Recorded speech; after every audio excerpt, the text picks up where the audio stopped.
Welcome back. Today we've been discussing swim safety with Dr. Jeff Brown, who is a supporter of the Carolina Swims Foundation. Dr. Brown is back with us, joined by Sarah Chairs, founder of the Carolina Swims Foundation, certified master swim coach, and UNC Hospital Trauma Center family nurse practitioner, to discuss drowning prevention. Welcome, both of you. This is one of those topics that I think it's on parents' minds, at least I hope so. Can we maybe shake them up a little bit and talk about some statistics, because we haven't talked about drowning deaths, and it's just not part of the news. So for folks who aren't aware, just how tragic this is, who would like to take that? Yes, Bill, it's very tragic. So drowning is the #1 cause of unintentional deaths for children from 0 to 4. Approximately 1 child dies a day from drowning. 5,900 of those children may make it to the ER and have near drownings and may survive, but often with debilitating sequelae after that.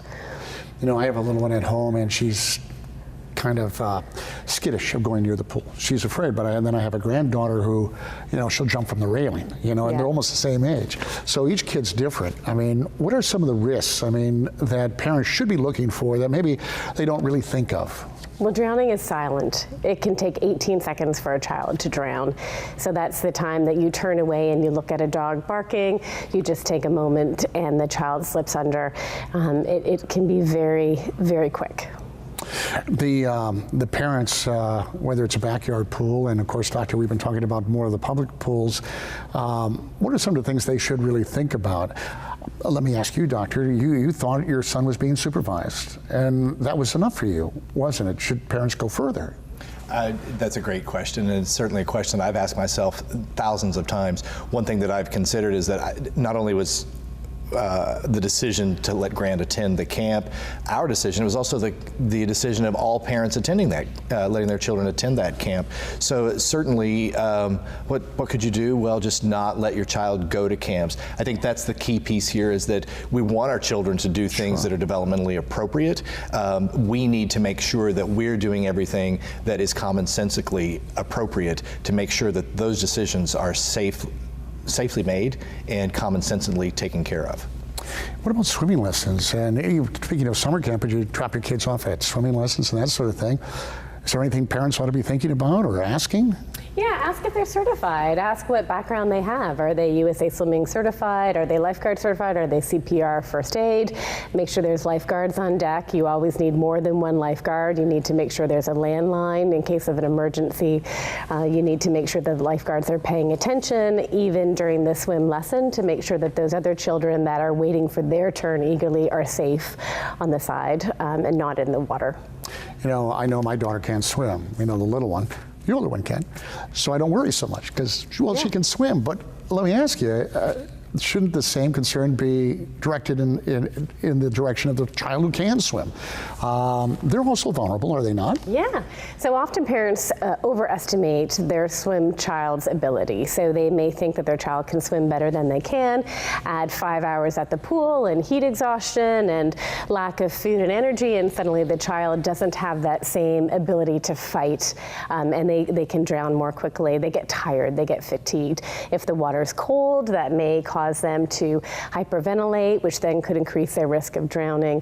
So you want to make sure that you're paying attention, and oftentimes alcohol or distraction or just sort of taking your eyes off them can lead to these risk factors that lead to drowning. Yeah, it doesn't take but a brief blink of the eye, really. Blink of an eye. The family, we're talking, of course, about lifeguards and what we should be doing at the public pools, but what about families themselves? I have a pool in my backyard. I bet almost every individual in North Carolina does. It's hot here, right? Yeah. Should they be taking some kind of safety courses or CPR or whatever? Absolutely. Every community member should be CPR and first aid trained. You always want to be that first responder to help. Having a fence around the back of the pool always, helps as well, making sure there aren't chairs around that a little one could then climb on a chair, climb over the fence, and then have a tragic end. So, making sure that the area is safe and secure. Don't want to freak anybody out, but this is all really basic common sense, isn't it? It is common sense, and often, where there's one drowning, there could be another drowning, someone going in to help that person and then ending up with a cardiac arrest. So, you want to make sure that you can be as safe as you can be.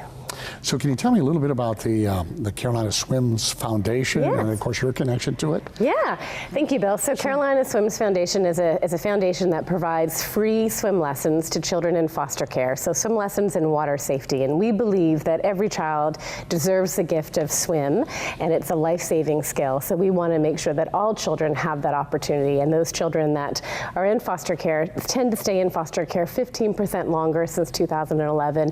And swim lessons are so expensive that a temporary parent may not see the value in investing in the life-saving skill of swimming. And we believe that swimming helps a child recover from whatever trauma they may have been in and help them with mastery of life. It's physical activity. It's a gift they can have the rest of their life. And so we want to make sure that all children can enjoy the water. And what's your connection, Doctor? Well, interestingly enough, I met Sarah through a family here in the North Carolina area who moved from the Boston area. Their son was a classmate of Grant's. Oh, wow. And Sarah ended up interacting with their family, and we were connected into this swim lessons. swim lessons, and because of Grant's little friendship and his buddy. So Sarah and I have spoken several times, and then as she described more about helping people and doing things that were common sense, it made sense to me that I wanted to support Carolina Swims Foundation and contributed to her efforts. And then they developed a program in Grant's name to help the older youth in foster care to become certified lifeguards, which is like, you know, we talk about something being a win-win. This is like fireworks win-win-win-win-win in so many different ways of trying to accomplish what needs to happen to make people safer, to make people feel better, to avoid tragedy, to increase relationships. I mean, the list goes on about the good things. So the authenticity that Sarah expressed to me early on, and the genuine heart that she has for helping kids, and Carolina Swims Foundation being something that is trustworthy, so many things came together to fit, and it just makes good sense. We keep coming back to that theme of common sense, Sure. And that's what we need everybody in North Carolina promoting is common sense when it comes to lifeguarding, to drowning prevention, to using everything we can to make sure that our children are protected regardless of who they are, where they come from, what their hopes and dreams are. We want them to have hopes and dreams, and we don't want that cut short. It's preventable, absolutely preventable. Okay, we're going to be coming back. We're talking about how the Carolina Swims Foundation is giving the gift to swim to children in foster care. Stick around.